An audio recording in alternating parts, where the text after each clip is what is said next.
Ähm, Vielen herzlichen Dank. There are technical problems. I hope Dėkoju, turiu techninių problemų. Tikiuosi, kad galite mane Aš girdėti. susidūriniau su techninėmis problemomis, tikiuosi, kad mane Gerbiama girdi. ponė Jakaitė, gerbiamas ponė Olekai, gerbiami svečiai.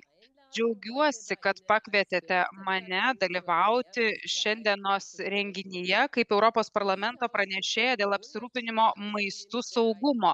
Lietuva yra nuostabi šalis ir kalbant apie žemės ūkį, ji yra svarbi žemės ūkio žaliavų tiekėja ir labai skanių ir kokybiškų maisto produktų tiekėja. Todėl aš džiaugiuosi, kad mes šiandien visi kartu kalbėsime apie ES žemės ūkio atsparumą ir apsirūpinimą maistu. Bendradarbiavimas yra labai svarbus, sprendžiant kasdieninės problemas. Mūsų piliečiai turėtų geriau suprasti Europą ir Kol žmonės pasiims ausinės vertimui, kad truputį luktertume 2-3 minutės. Galime tęsti. Ačiū Jums, Madlen, už kantrybę.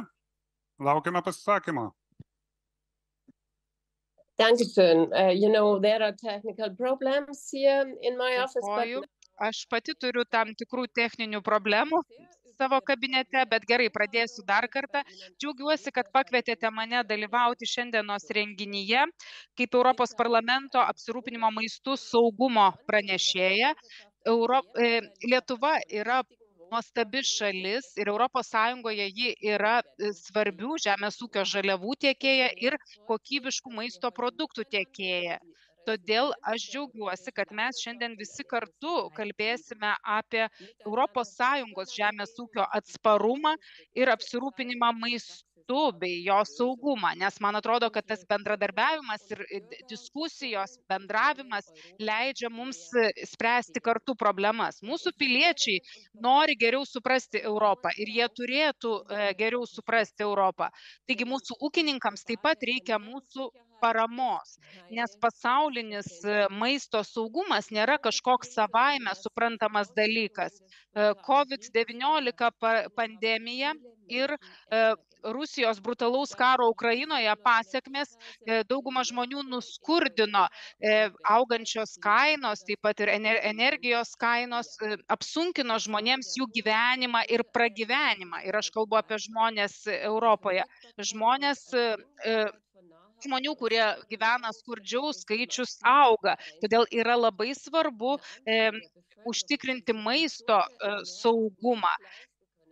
Tas gyventojų skaičius, kurie negali sau leisti sveiko maisto, pasaulyje sudaro 30%. Todėl manau, kad mes dabar turėtume pradėti aktyviai veikti. Mes turime geriau paruošti Europą krizėms. Mūsų europinė maisto produktų gamyba turėtų tapti esminiu strateginiu ramsčiu Europoje. Europos Sąjungoje maisto tiekimas ir aprūpinimas maistu turėtų būti atsparus ir patikimas. Taip pat reikia paminėti, kad auga ir gyventojų skaičius, nes, pavyzdžiui, 6-ame praėjusio amžiaus dešimtmetyje gyveno 2,5 milijardai žmonių pasaulyje, o dabar tas skaičius ženkliai išaugo, taigi didėja taip pat ir maisto produktų poreikis ir mažėja išteklių tokių kaip vandens.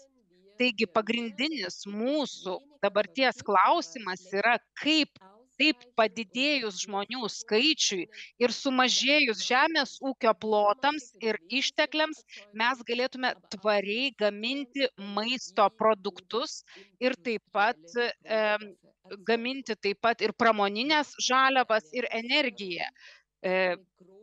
Tvarus maisto saugumas yra didžiulis iššūkis, šių laikų iššūkis, bet tai yra įmanoma. mes dabar susidurėme su tam tikromis klimato kaitos, aplinkosaugos problemomis ir aišku, ta maisto aprūpinimo maistų saugumas yra iš dalies ir problemos dalis, bet gali būti ir problemos sprendimas. Ir mes turime siekti, kad maisto produktai būtų gaminami išskiriant kiek mažiau CO2. Ir man atrodo, kad toks bendras draudimų priėmimas man nėra tikslas. Manau, kad reiktų mažinti taršą, bet taip pat ir motyvuoti mūsų ūkininkus, ypač jaunuosius ūkininkus, nes būtent jiems reikia palaikymo ir motyvacijos. Augalų apsaugos priemonės man yra tuo pačiu ir vartotojų apsaugos priemonės. Šri Lankos pavyzdys mums rodo, koks vertingas yra mūsų ūkininkų darbas. Ir tai nuolat įrodo. Balandžio mėnesį Šri Lankos vyriausybė nusprendė uždrausti augalų apsaugos priemonės ir trąšas. Ir jau po metų šitas eksperimentas žlugo dėl to, kad bankrutavo labai daug ūkininkų, dėl to, kad nebuvo derliaus. Ir taip pat tai atsiliepia ūkiui, ekonomikai ir galiausiai pačiai vyriausybei. Taigi maisto saugumas yra stabilios visuomenės garantas. Jeigu bus pakankamai maisto, bus mažiau konfliktų. Ir tai yra labai svarbu, taip pat kalbant ir apie aplinkosaugą. Man šitie du klausimai neprieštarauja tarpusavėje. Man atrodo, kad mums reikia daugiau įvairovės tiek žemės ūkio plotuose, tiek rūsiuose mūsų, kur saugome produktus, nes tai reiškia subalansuotą mitybą. Ir man atrodo, kad dabar kaip tik atėjo laikas įgyvendinti mūsų europinę baltymų strategiją. Taip pat Europos Sąjunga siekia įgyvendinti naują trąšų strategiją. Ji turėtų būti tokia platesnė, išsamesnė, turi apimti taip pat ir organinės trąšas, dėl to, kad tai yra labai svarbu, kalbant tiek apie dirvožemio sveikatą, tiek apie sveiką maistą. Mes turime siekti tvaraus žemės ūkio, nes be jo nebus įmanoma pasiekti maisto tvarumo. Taip pat mums reikia naujų veisimo metodų, taip pat į žemės ūkį reiktų įvesti naujas skaitmeninės priemonės. Kitas svarbus aspektas yra tikslus ūkininkavimas ir netgi dirbtinis intelektas čia taip pat galėtų būti tinkama priemonė. Vietoj to, kad pasmerktume naujas technologijas iš karto, mes geriau turėtume padiskutuoti, pavyzdžiui, kokios naujos tos veisimo strategijos galėtų prisidėti prie tvarumo. Logistika, transportas, sandėliavimas taip pat yra svarbus aspektai siekiant užtikrinti tiekimo grandinę. Maisto produktų švaistymas ir spekulacija maisto produktais taip pat yra problemos, kurias turėtume spręsti jau dabar. Man, pavyzdžiui, pačiai asmeniškai labai rūpi, kad mes kuo mažiau išmestume maisto produktų. Taigi ES turi suvokti, kad jos žemės ūkio politika turi tarptautinę dimensiją. Mes turėtume daryti viską, kad kuo mažiau maisto produktų įsivežtume. Mes nenorime nužudyti savo ūkininkų. Man taip pasakė vienos valstybės ambasadorius, kai lankėsi Strasbūre, ir jis buvo teisus.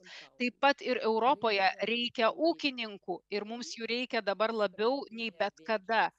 O jiems reikia, kad mes juos labiau vertintume ir sukurtume jiems sąžiningas sąlygas ir kad tos sąžiningos sąlygos galiotų visame pasaulyje. Ir aš būtent ir kovoju už mūsų ūkininkus, už tai, kad mes turėtume kokybiškas žaliavas mūsų europiniams maisto produktams. Ir mes negalime ūkininkų darbą kvestionuoti, nustatydami kažkokius bendro pobūdžio draudimus. Mes turime vertinti ūkininkus ir jų darbą ir tuo ir norėčiau baigti savo pranešimą. Dėkoju uždėmesi. Ačiū, Madlen. Ir mes jums turime klausimų iš Lietuvos. Pirmas būtų, minėjote, kad Europą reikia paruošti krizei. Tačiau to pačiu mes tarsi aplinkui kūrėme pakankamai daug mini krizių. Ūkininkai turi persiorientuoti, atsiranda nauji reikalavimai, pesticidų mažinimas ir panašus dalykai. Kaip atrodys praktiškai? Kas planuojama? Kaip Europa turėtų pasiruošti šitai krizai?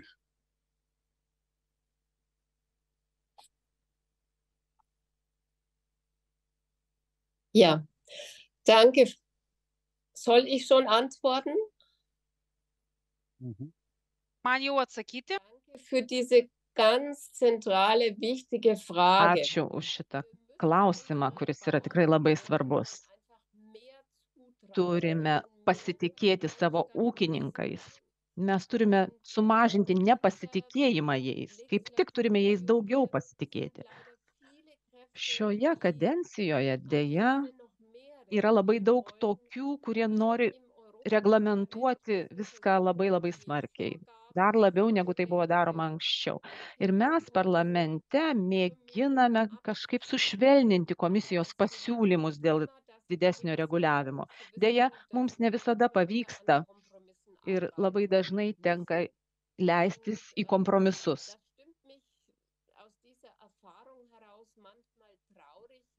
Ir kartais mane tai liūdina, nes mes stokojame komunikacijos. Tas, kas pasisakė už gamtos išsaugojimo teisės aktus, vėlgi balsavo prieš kitus teisės aktus, kurie skirti taip pat gamtos išsaugojimui. Vokietijoje pas mus nuolat labai vienpusiškai nušviečiama mūsų veikla ir ūkininkų veikla ir taip tikrai yra kenkiama jiems. Europos komisija savo strategijoje nuo ūkio iki stalo rašo štai ką. Mūsų produktai yra saugiausi, geriausi, kokybiškiausi visame pasaulyje. Ir tuo pačiu ta komisija sako, kad mes, politikai, komisija, atsakome už tai, esame atsakingi už tai dėl to, kad mūsų politika tokia gera. Bet iš tikrųjų už visą tai turime būti dėkingi savo ūkininkams. Tai jie yra tie, kurie gamina mums tą kokybišką produkciją.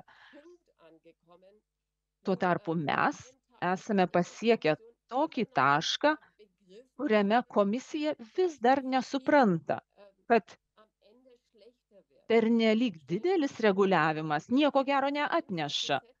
Dabar aplinkosaugos srityje yra daugiau negu 20 teisės aktų ir rengiamas dar vienas.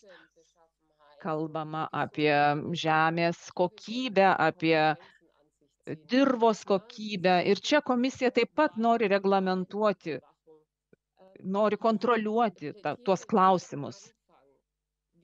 Ir aš noriu dar kartą pasakyti, mes turime daugiau pasitikėti savo ūkininkais, turime suteikti jiems visas mokslinės žinias tam, kad jie galėtų jomis pasinaudoti, kad jie galėtų panaudoti mokslą savo įmonėse, savo ūkiuose. O jeigu tik tai kursime naujus įstatymus, tai pasieksime priešingo rezultato. Sukursime daugiau biurokratijos, daugiau dokumentų ir daugiau nusivylimo Europą. Ir tikrai aš sutinku su klausimu potekste. Tai yra labai sunki kova. Mes kovojame tą kovą ir aš linkiu mums visiems, kad Europoje įsivyrautų tas teigiamas požiūris į ūkininką, kad būtų suvokta, jog tokiais pernelyg griežtais įstatymais mes negalime griauti savo ūkio. Artėja rinkimai ir aš tikrai bijau, kad daug kas pasakys, kad mes tokios Europos nenorime. O tuo tarpu dabar Europa mums reikalinga kaip niekada anksčiau.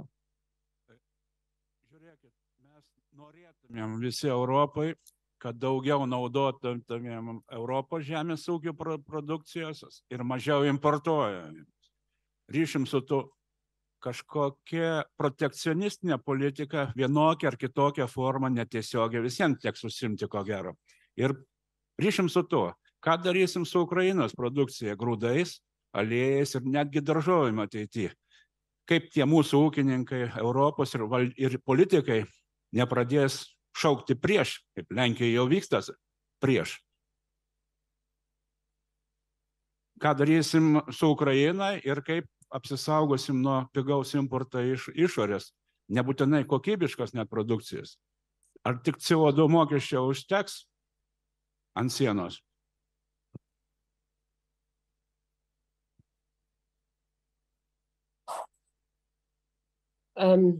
Also zur Wahrheit gehört auch, dass reikia sakyti tiesą. O tiesa yra tokia, kad visi maisto produktai, kurie patenka į valstybės nares iš Ukrainos, neatitinka mūsų standartų.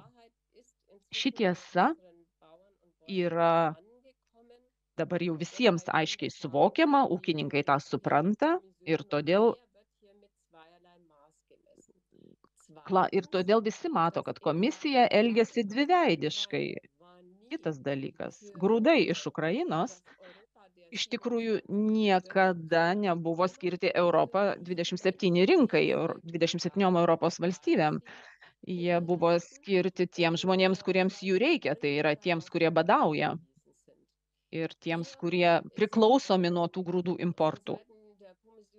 Taigi, čia komisija irgi nepakankamai gerai dirbo savo darbą.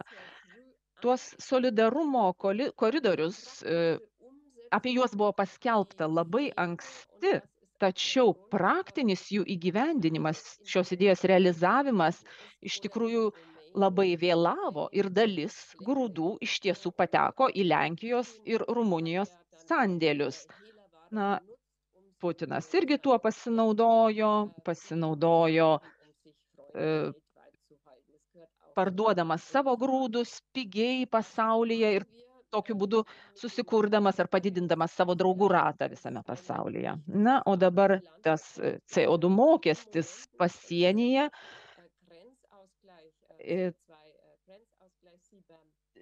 tas vadinamasis CBAM mokestis, kol kas jis yra netaikomas, taip, yra ta išimtis, bet man yra labai svarbu, kad visiems galiotų vienodos taisyklės. Jeigu Europoje mes norime aukščiausių standartų, kokybės standartų, tai tie standartai turi galioti ir tiems produktams, kurie yra įvežami į Europos Sąjungą. Kitaip, mūsų ūkininkai, praktikai nesupras mūsų politikos. Jie jai nepritars. Žemės ūkio rūmų direktorius. Labadiena, ačiū už jūsų atsakymą. Bet po jūsų atsakymo man kilo klausimų. Sakykime, daug žemės Ukrainoje valdo ir Vokietijos, ir Jungtinių Amerikos valstijų, ir Olandijos, ir netgi Lietuvos verslininkai. Tai dabar ar mes turime manyti, kad ten mūsų verslininkai augina blogą produkciją, ne? Ar čia kažkokie kitokie standartai veikia? Taip pat mes žinome, kad Ukraina augina nemažai ekologiškos produkcijos, kurią sertifikuoja ir Vokietijos sertifikavimo įmonės, ir Lietuvos sertifikavimos, ir kitų šalių įmonės. Ar reikėtų manyti, kad ten mūsų įmonės blogai atlieka darbą? Kaip tą suprasti?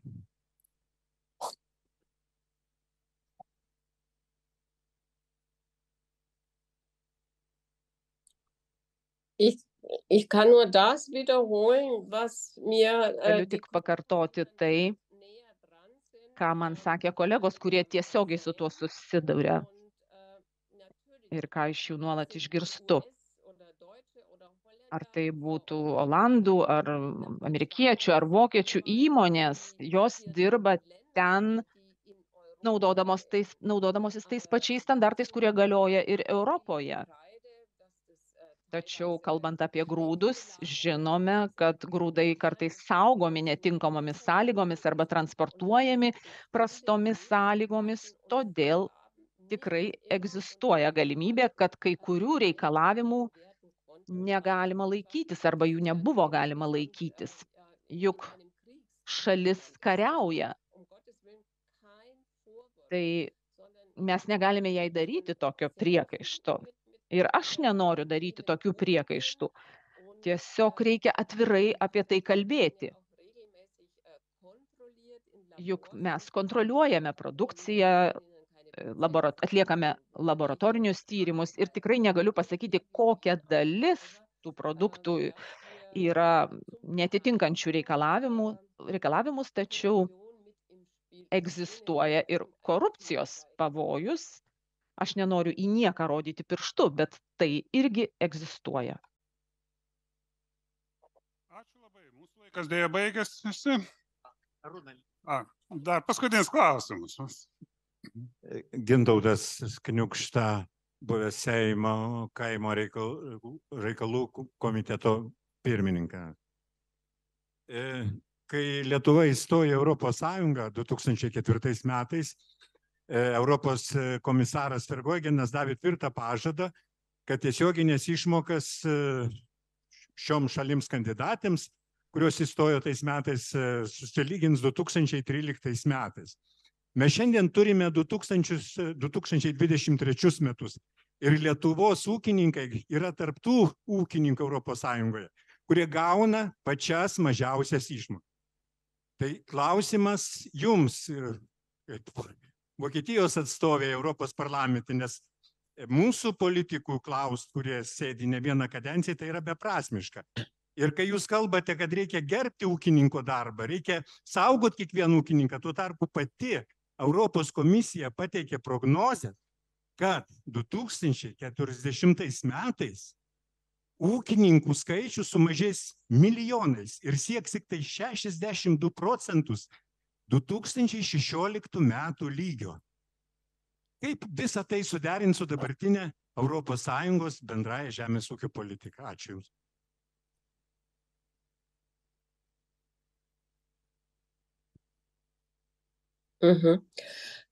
Ja, das ist eine traurige Zahl. Das heißt, dass Iš tiesų, skaičius labai liūdnas ir labai liūdina tas faktas, kad ūkininkai atsisako savo veiklos, nes nepakelia tų reikalavimų.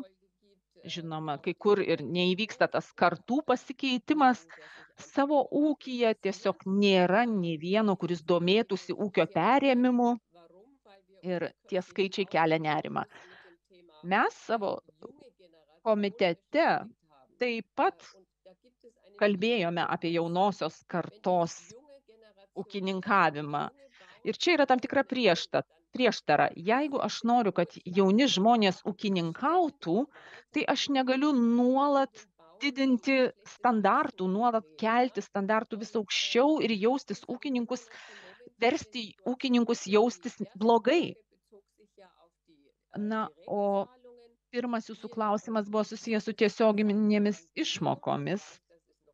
Aš žinau, kad yra skirtingos išmokos skirtingose valstybėse narėse, kas, žinoma, susiję ir su pragyvenimo standartais ir jų skirtumais. Vokietijoje standartas yra aukštesnis. Tačiau paskutinis žemės ūkio politikos reformos etapas vis dėlto numato tolesnį išmokų sulyginimą ateityje. Ačiū, Marlene.